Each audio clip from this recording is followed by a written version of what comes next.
Good morning. ప్రభు అయిన యేసుక్రీస్తు వారి పరిశుద్ధ నామములో అందరికీ శుభాలు. ఈరోజు మన అనుదిన ఆత్మీయ ఆహారంగా నిర్గమకాండము 20వ అధ్యాయము 12వ వచనాన్ని ధ్యానించుకుందాం. నీ దేవుడైన యెహోవా నీకు అనుగ్రహించు దేశములో నీవు దీర్ఘాయుష్మంతుడగునట్లు నీ తండ్రిని నీ తల్లిని సన్మానించము. దేవుడిచ్చిన పదాజ్ఞల్లో ముఖ్యమైన ఆజ్ఞగా తల్లిదండ్రులను సన్మానించమని దేవుడు ధర్మశాస్త్రం అంతట్లోనూ చెప్పారు. ముఖ్యమైన ఆజ్ఞల్లో కూడా ఒక ఆజ్ఞగా ఇచ్చారు. ఒక వ్యక్తిని సన్మానించడం, ఆనర్ చేయడం అంటే అది తండ్రిని అవ్వచ్చు, గురువుని అవ్వచ్చు, దేవుని సేవకుని అవ్వచ్చు, నీకన్నా పెద్దవారిని అవ్వచ్చు, లేక ఉన్నత స్థితి మీద ఉన్న ఉన్నత స్థితిలో ఉన్న అధికారిని అవ్వచ్చు. ఒక వ్యక్తిని గౌరవించడం అంటే ఏంటి? ఒక వ్యక్తికి గౌరవించడం అంటే ఆ వ్యక్తికి విధేయత చూపించడమే గౌరవించడం. ఒబీడియన్స్ లేకుండా ఆనర్ అనేది లేదు. There is obedience in the honour. ఒక వ్యక్తిని ఘనపరచాలంటే ఆ వ్యక్తి పట్ల మనము విధేయత కలిగి ఉండాలా. ఆ వ్యక్తి విషయంలో మనం తగ్గించుకొని వారిని హెచ్చించాలి. తల్లిదండ్రుల విషయంలో కానీ, పెద్దల విషయంలో కానీ ఘనపరిచే విధానం గురించి ఇక్కడ చెప్తున్నారు. నీ తల్లిదండ్రులను సన్మానించుము. ముఖ్యంగా ఇక్కడ తల్లిదండ్రుల గురించి చెప్తున్న మాట ఏంటంటే తల్లిదండ్రులను సన్మానించుము అని నిర్గమకాండం 20వ అధ్యాయం 12వ వచనంలో ఉంటే, అదే మాటని క్రొత్త నిబంధన గ్రంథంలో పౌలు భక్తుడు ఎఫెసీయులకు రాసిన పత్రిక 6వ అధ్యాయం మొదటి 2 వచనాలు అంటారు, పిల్లలారా ప్రభువునందు మీ తల్లిదండ్రులకు విధేయులై ఉండుడి, ఇది ధర్మమే. సన్మానించడానికి పిల్లలు ఎలా ఉండాలంటే, సన్మానించడం అంటే షాల్ కప్పి మెడలో దండ వేయడం కాదు.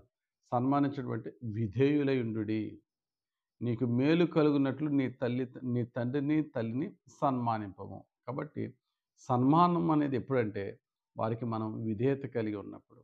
కొన్నిసార్లు మనకి కష్టంగా ఉంటుంది కొన్ని తల్లిదండ్రుల విషయంలో. ఎందుకంటే తండ్రులు త్రాగుబోతైన తండ్రులై ఉండి పిల్లలు యథార్థవంతులుగా ఉంటూ, తల్లులు లోకానుసారంగా ఉంటూ పిల్లలు ఆత్మీయంగా ఉంటున్న ఆ తల్లిదండ్రుల విషయంలో కొన్ని కుటుంబాలు అంటే వెరీ రేర్ ఫ్యామిలీస్, పిల్లలు మంచిగా ఉండి తల్లులు లోకానుసారంగా ఉండడం. అటువంటి తల్లిదండ్రులను కూడా మనం సన్మానించమనే వాక్యం చెప్తుంది. మంచివారైన తల్లిదండ్రులను సన్మానించమని ఎక్కడ లేదు. తల్లిదండ్రులు ఎటువంటి వారినైనా వారికి విధేయత కలిగి ఉంటూ సన్మానించు. నేను వాళ్ళకి విధేయత చూపించలేకపోతున్నానండి, మా నాన్న అలా దుర్మార్గంగా ఉన్నాడు, మా తల్లి అలా దుర్మార్గురాలుగా ఉన్నదంటే వాక్యం అటువంటి వారిని సన్మానించవలసిన పని లేదు అని ఎక్కడా లేదు. ఒకవేళ వారిని గౌరవించి ఒకవేళ వారికి విధేయత చూపించలేని పరిస్థితిలో ఉంటే వారితో ఏ విధమైన గొడవ పెట్టుకోకుండా దూరంగానే ఉండు, కానీ పరచొద్దు, డిజానర్ చేయొద్దు. ఒక ఎగ్జాంపుల్ చెప్తాను.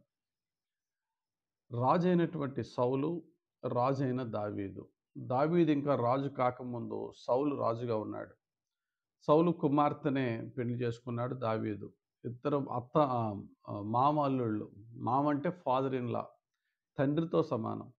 తండ్రితో సమానమైనటువంటి సౌలు కొడుకుతో సమానమైనటువంటి దావీదుని చాలా దుర్మార్గంగా ట్రీట్ చేశాడు. అతడు ఎంత దుర్మార్గంగా ట్రీట్ చేసినా తండ్రి సమానుడైనటువంటి సౌలు విషయంలో దావీదు చేసిన పనేంటి? సౌలు చేసిన దానికి ఎక్కడన్నా రిటాలియేట్ చేశాడా? తిరిగి తనకి దుర్మార్గంగా ప్రవర్తిస్తున్న సౌలు పట్ల దావీదు ఎక్కడన్నా దుర్మార్గంగా ప్రవర్తించాడా అంటే, బలముండి అవకాశం ఉండి ఏ కీడన్నా చేసే అవకాశం ఉన్నప్పటికీ కూడా దావీదు ఎన్నడూ చిన్న కీడు కూడా సౌలుకి చేయలేదు. తండ్రిగా భావించాడు. అతడు తరుముతుంటే పారిపోయాడు. అతడే దొరికినప్పుడు కూడా అతన్ని క్షమించి వదిలేశాడు. ఇది ఒకవేళ తండ్రులు తల్లులు దుర్మార్గులైనప్పటికీ కూడా బిడలు వారి పట్ల చూపించవలసిన ప్రవర్తన దావీదు భక్తుని పోలి ఉన్నది. మన జీవితంలో కూడా ఎవరిని సన్మానించాలో, ఎవరిని ఘనపరచాలో దేవుడు మనకు చూపించినప్పుడు, దేవుడు ఒక ఆర్డర్ని, ఒక ప్రోటోకాల్ని దేవుడు పెట్టినప్పుడు, వారికంటే నేను ఆత్మీయంగా ఉన్నాను కదా, నేను వారిని సన్మానించవలసిన పని లేదు అంటే కాదు. నేను వాళ్ళకి చాలా హెల్ప్ చేస్తున్నాను కదా, నేను వాళ్ళని గౌరవించవలసిన పని లేదు అంటే కాదు. దేవుడిని ఎంత ప్రేమించి ఎంత గౌరవించినా దేవుని మాటను విధేయత చూపించకపోతే మనం దేవునికి ఇచ్చిన కానుకలు కానీ చేసిన సేవ కానీ వ్యర్థమని వాక్యం చెప్తుంది. సమూయేలు రాజైన సౌలుతో అంటాడు, obedience is better than sacrifice. మొదటి సమూయేలు గ్రంథం 15 అధ్యాయం 22 లాస్ట్లో, బలులు అర్పించుట కంటే ఆజ్ఞను గైకొనుటయు, పొట్టేళ్ల క్రొవ్వును అర్పించుట కంటే మాట వినుటయు శ్రేష్టం.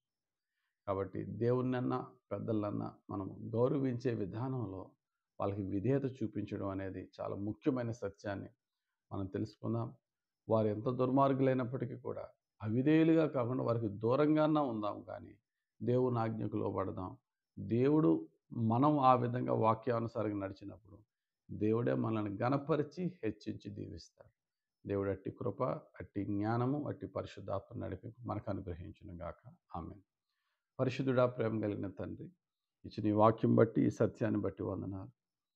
మేము ఎవరికి ఘనతను ఆపాదించాలో, లేక ఎవరిని ఘనపరచాలో వారి విషయంలో ప్రభా మేము ఏ విధంగా కూడా విసుగుపోకుండా విధేయత చూపించి ఘనపరిచి, అయా వారి ఘనతకు అనర్హులైతే వారికి దూరంగానే ఉండాలి తప్ప వారిని అగౌరవపరచకుండా ఉండగలిగే నీ ఓర్పు, సహనము, సాత్వికము, నీ పరిశుద్ధాత్మ నడిపింపు మాకు దయచేయమని, మమ్మను మా కుటుంబాలను రక్షించి కాపాడమని యేసుక్రీస్తు వారి పరిశుద్ధ నామంలో ప్రార్థించి వేడుకొంచున్నాం తండ్రి. ఆమేన్. తండ్రి యొక్కయు, కుమారుని యొక్కయు, పరిశుద్ధాత్మ దేవుని అభిషేకం మనల్ని నడిపించి దీవించునుగాక. Amen. God bless you. Have a very blessed day.